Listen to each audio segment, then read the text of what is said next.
You're listening to the Westminster-Canterbury Tales podcast, creating community to foster joy and well-being. Thanks for listening.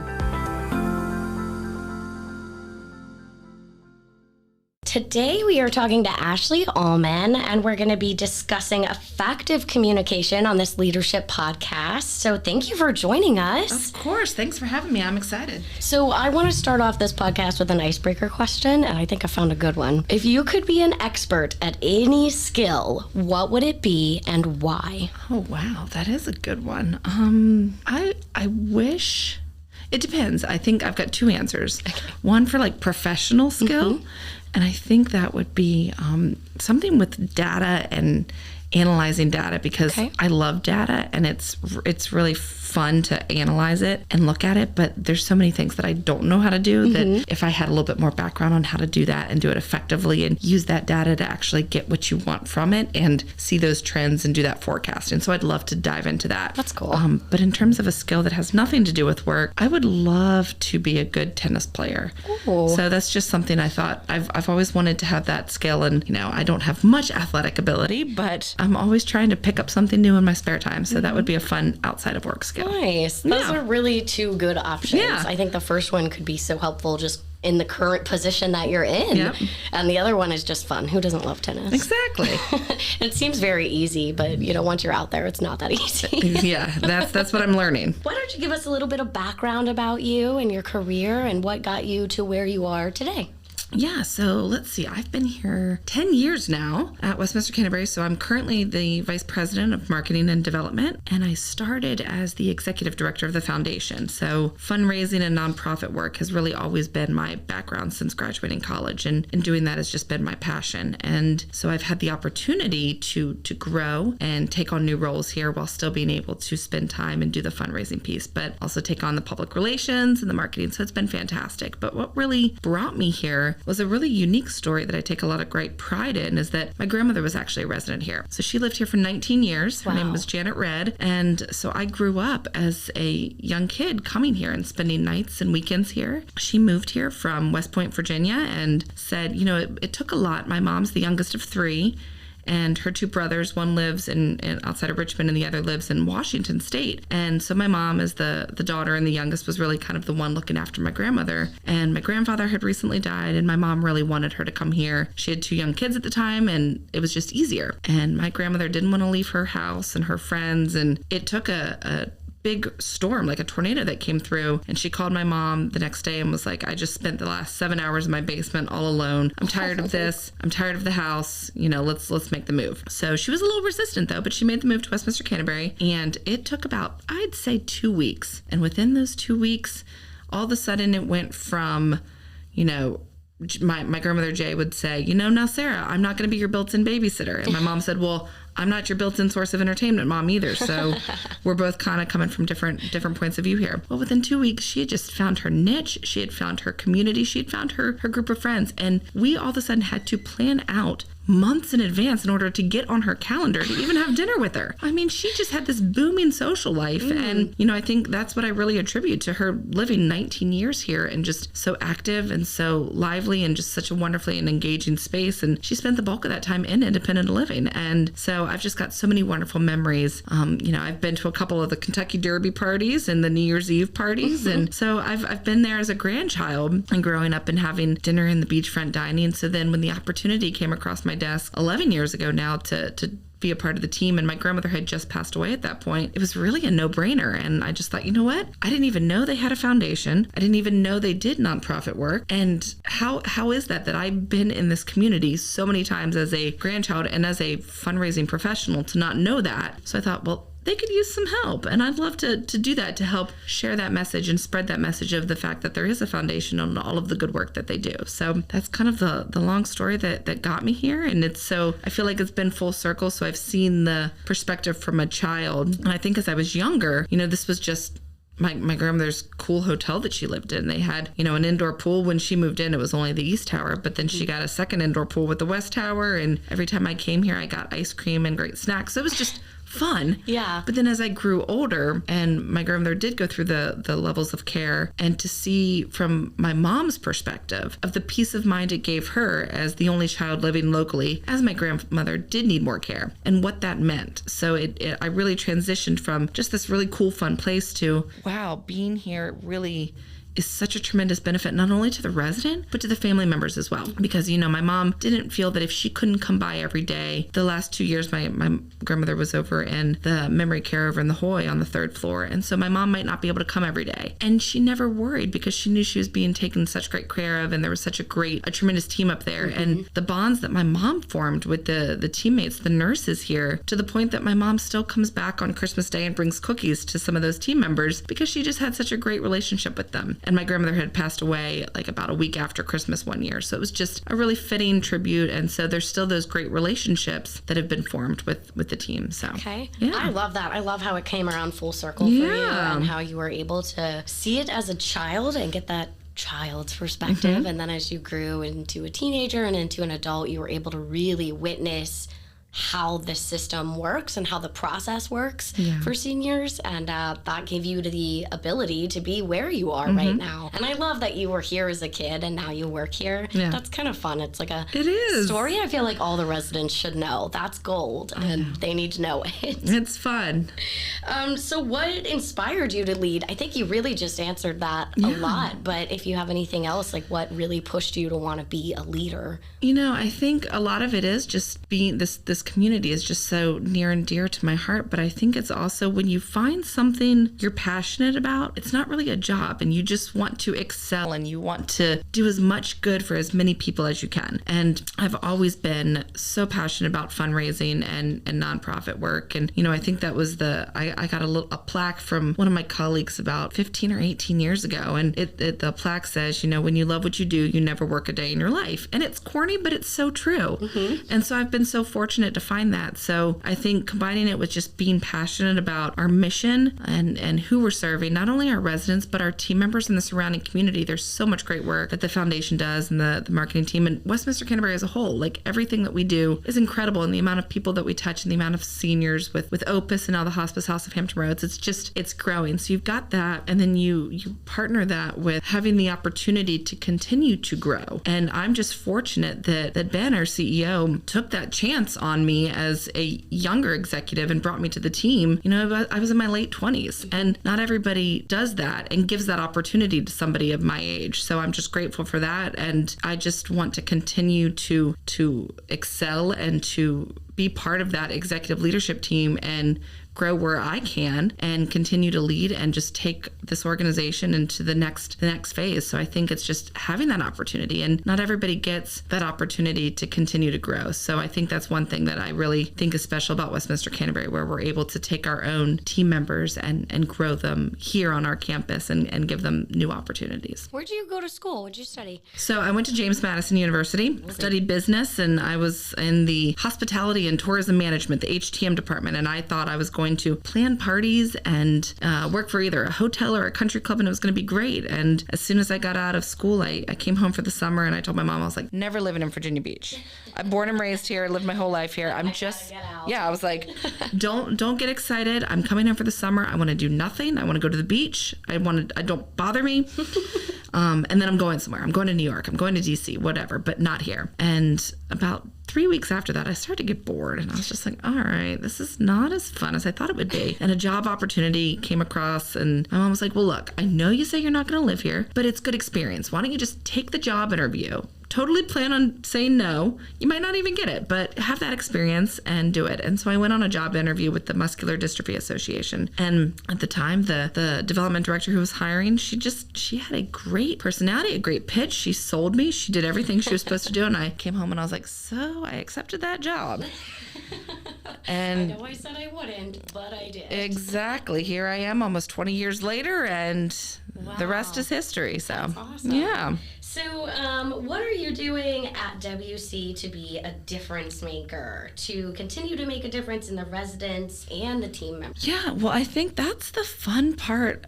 There's so many fun parts about working here, but I feel like everything that all of us do, just like you said, we're all making a difference every single day. And it just, some days more of my my time is on making a difference for our residents' lives here and the impact that we make here. And then other times it's, from the marketing point of view of how can we expand our services and educate more of the community. And with the foundation as well, it's not only supporting our residents through the fellowship fund, but our team members through the emergency fund and the scholarship fund. But I think one of the biggest things that I am just so proud to be a part of with the marketing team is just coming up with some new events that they're just exciting. So 2 of our newest ones, most recently, we started on International Women's Day. So March 8th, we had our inaugural breakfast, and we want to be known for this in the community. And it was it's a marketing event, so it's a way to get people in the doors, but it's also a way to show that Westminster-Canterbury is partaking and participating in a really important piece of history and celebrating women and women in leadership.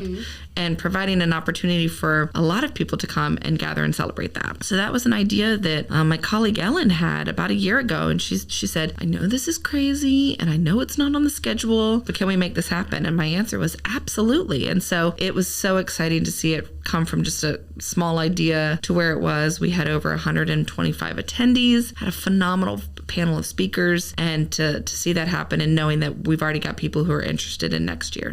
But when you look at some of our residents, when they were born, women weren't valued or respected. Their opinions didn't matter. Women were only valued in the homes. Yeah. And so now we're in 2023, and you bring this event. I heard a couple of our residents say this was so lovely to have fellowship with some of these spectacular women and to really see how far our gender has come. Just with that one event, it speaks volumes, and it really does foster well-being and community. And that's what I like about a lot of your events, is that I'm able to pinpoint, like, this one fosters joy, this one fosters community, and it's really ties into the WC theme. It's great. And so again, it goes back to we have the opportunity to do that every day, and that's what I'm so grateful for. And we had the Emerging Artist event too, and partnering with Norfolk State and Tidewater Community College and Old Dominion University and Virginia Wesleyan University, and this was our 2nd annual in honor of Black History Month. But again, that was just another idea, and it was a wish list thing of,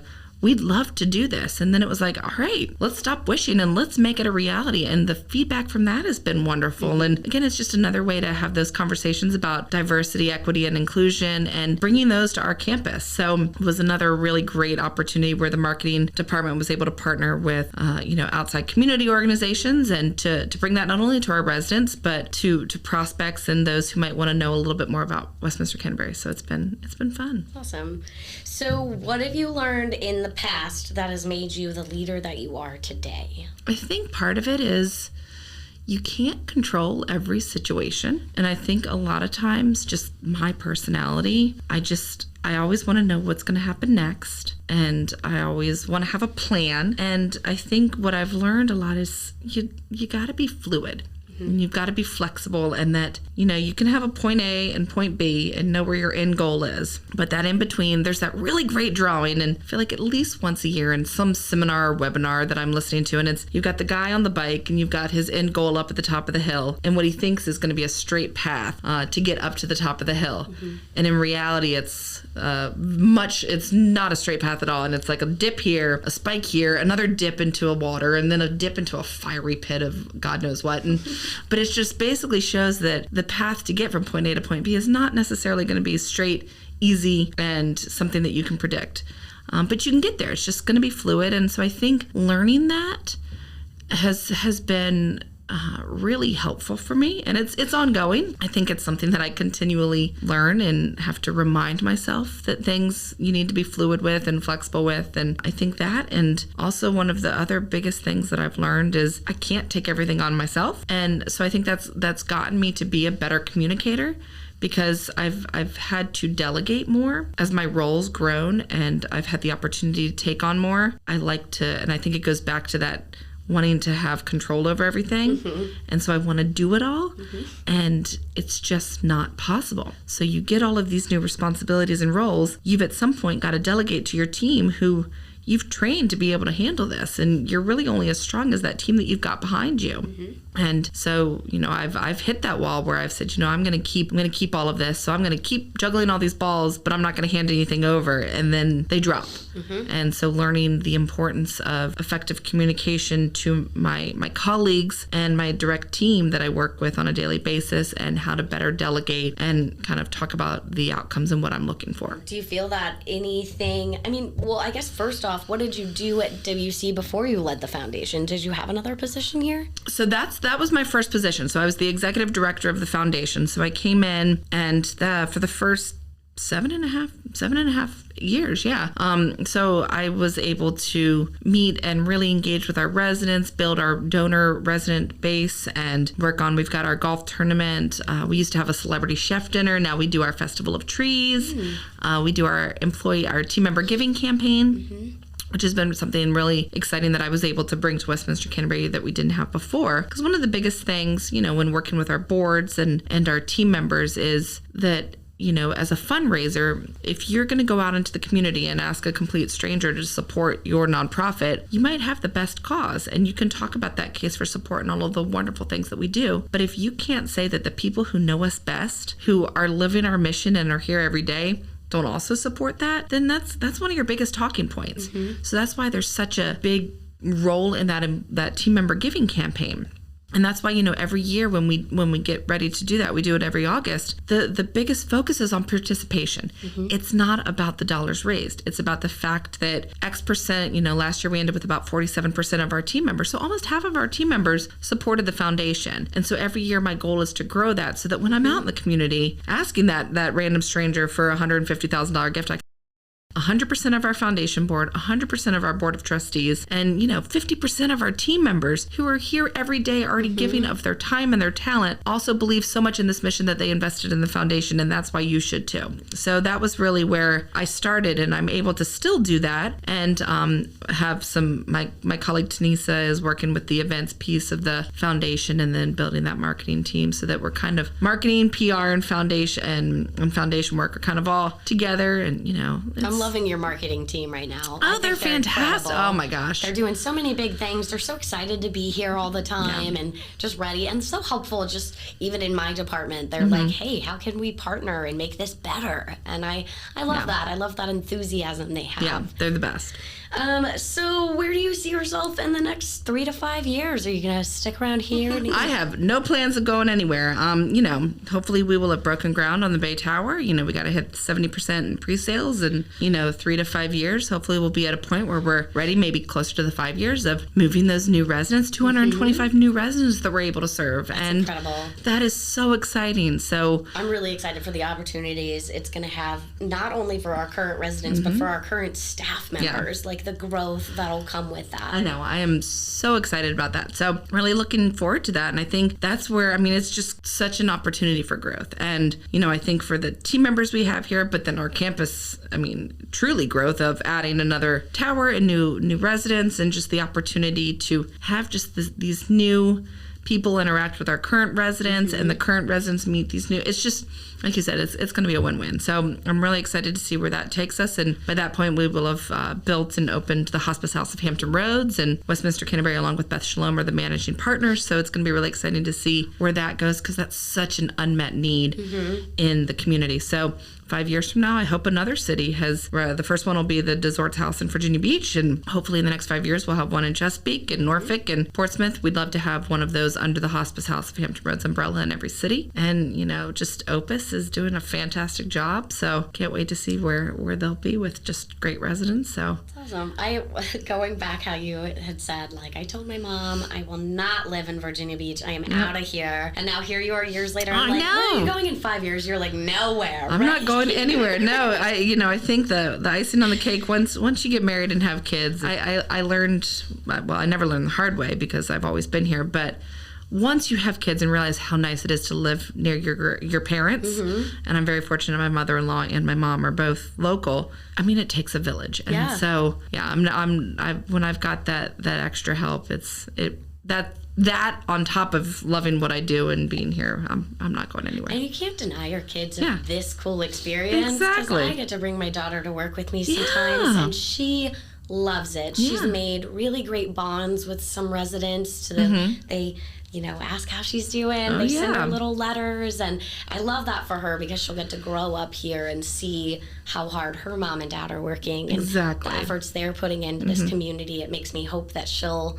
have that same understanding and want to put that same grace out to people. And that's what that's a great point that I love. And another challenge that senior living faces is that there are not many people, when you're in high school in a career day, not many people raise their hand and go, I want to work in senior living. I want to work with seniors. I want to be a doctor. I want to be a lawyer. I want to be a vet, all of these things. But nobody wants to work in senior living. And out of our executive team, Tori was the only one, Dr. Crenshaw, who knew this pretty much from day one because of the relationship she had had with her grandmother and being a part of a community like this. And so the more that we can get our kids and grandchildren of our residents exposed to this wonderful community, because it's something we need. I mean, I just read an article about the fact that out of the EVMS, the nursing program and the doctor's program over there, that, nobody's picking geriatric care. And we've got to fill those gaps. So, it is great to be able to have our kids a part of this, because then maybe they'll realize how wonderful it is and the joy it brings their parents and the joy that they see from their residents to be like, you know what, that's the career I want to go in. We're partnering with, marketing. You get to touch a little bit of everything. So we're working with HR right now on how we could better market our recruitment. And, we kind of said, there are so many great things about working here. Day one benefits and the food and the price of the food and the relationships, the tuition assistance, the scholarship fund, so many great things. But it's like, you've got to cater to the audience that you're going to. And a lot of times it's the high school students and the college students. So I said, you know what, instead of going out with that, I Googled the top 5 myths of working in senior living or retirement home. And so I said, let's lead with that. Let's just put the elephant out in the room and be like, look, we all know what you all are thinking. Like, why in the world are they wasting my time? I have no desire to work in a retirement setting. And this is just it's not your grandma's retirement home. I mean, it's so true. So, being able to partner and kind of give some marketing insight with them of kind of tweaking that recruitment piece to really sell what it is, which is active aging, resort style living. Yep. And that's what my generation is becoming aware of, is that it's not a nursing home. Exactly. I think we have this image of,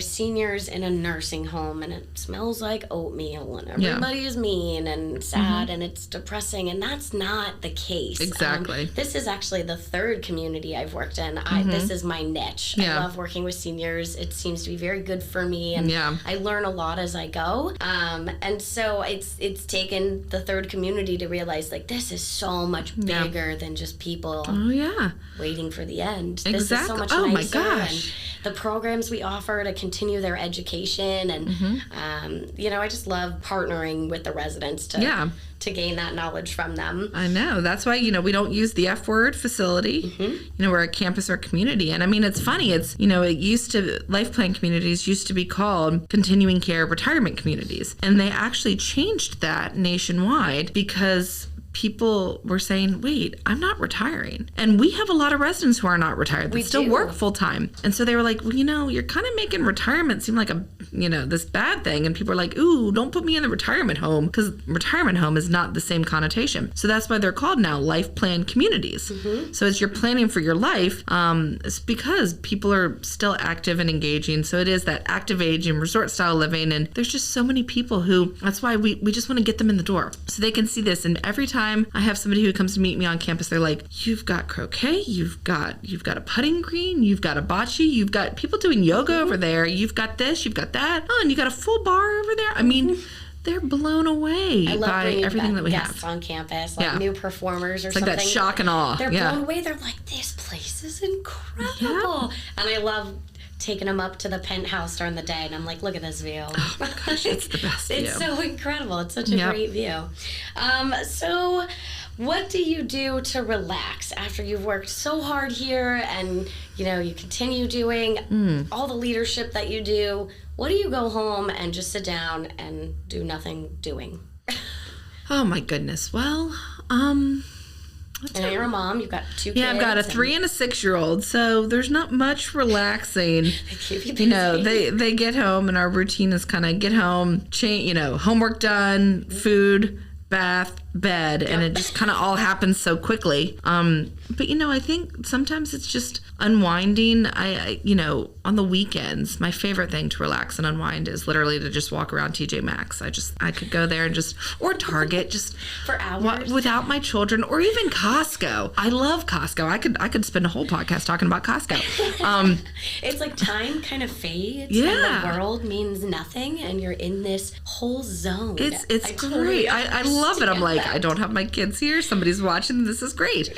But when I'm at home, I think, a lot of it is just, after the kids go to bed, just kind of taking a couple minutes. And my husband and I will try and eat dinner before the kids go to bed so that we're not eating super late. But sometimes we'll have a later dinner and just sit down, and it's just kind of a couple, we always try and ask, how was your day? And we do this with the kids. So at their dinner, we'll say, what was your favorite part about the day? What was your least favorite part about the day? What was your most exciting part about the day? So we ask them those 3 questions, and then we're like, all right, so what is the craziest thing you did today? And so they both share, and it's funny to hear my 6-year-olds, and then my 3-year-olds is like totally off the wall. You never know what Valley's going to give you. But Bailey and I try to do that too. And, it's just, it sounds a little corny, but it's just good conversation, because sometimes you just realize when you're so close to somebody and you've been with them as long as you have, sometimes you just go through the motions, and you come home and you rush that all of a sudden some days I'd get home and I'd be like, oh my gosh, we literally made it to 8:30 p.m. and I haven't even once been like, how was your day?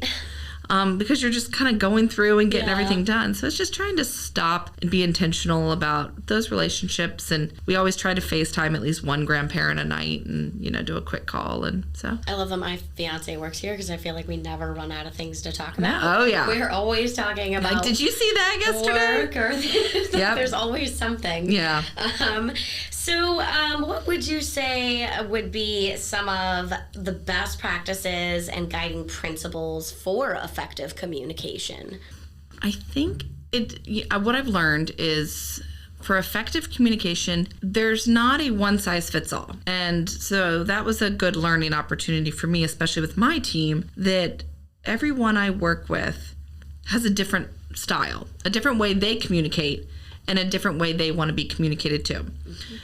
So I really try and make sure I understand that. Some people need after the one-on-ones, like, all right, let's recap. So make sure we're on the same page. And, the specifics of, this is what I'm looking for, and I want this by X date. And, here's the outcome of what we're looking to have here. And, others that I've worked with in the past and currently are just more like, give me an idea and I'll take it and run with it. Like, don't give me specifics. Just what is the concept what is the goal you're looking to achieve? And I'll take it and run with it. So understanding the best way, I've got others that really respond best via text. And that's kind of the best way to get with them. Others, I know that when I see an email come from them, the best way is to really pick up the phone, because that's the best. And then I think it depends on the nature of the subject as well. And knowing when something needs to be said in person, via phone, via email. And that does vary with every single person I work with. But then I think there are those certain circumstances where it's always like, you know what, that warrants an in-person. And if you want that backup documentation afterwards, you just follow up with an email. But, I think a lot of that personal connection and having those conversations, because there's so many times that things get so misunderstood via email and misinterpreted. And so I try to really, anytime I feel like it might be a harder conversation, I always make the point, even though it would be so much easier for me to shoot off an email, to have those conversations in person. And, I've learned, and I've been, busy one day, and I've sent one, and I've been like, that should have definitely been an in-person one. And so I've kind of picked up the phone and been like, I just sent you an email. It warrants a longer conversation. I apologize. Like, I'll be down in like an hour when we're both free. But I think knowing that it isn't a one size fits all, and really understanding based on the relationship of the person you're interacting with, and then the circumstance that's surrounding the communication really helps. Okay. Well, those are all the questions I have today. Okay. That's all we've got. So we really appreciate you here and sharing your guidance and all your knowledge about leadership. And we're excited for what WC has in store. Absolutely. Well, thanks for having me. All right. We hope you enjoyed this episode of the Westminster-Canterbury Tales podcast. Thank you for listening.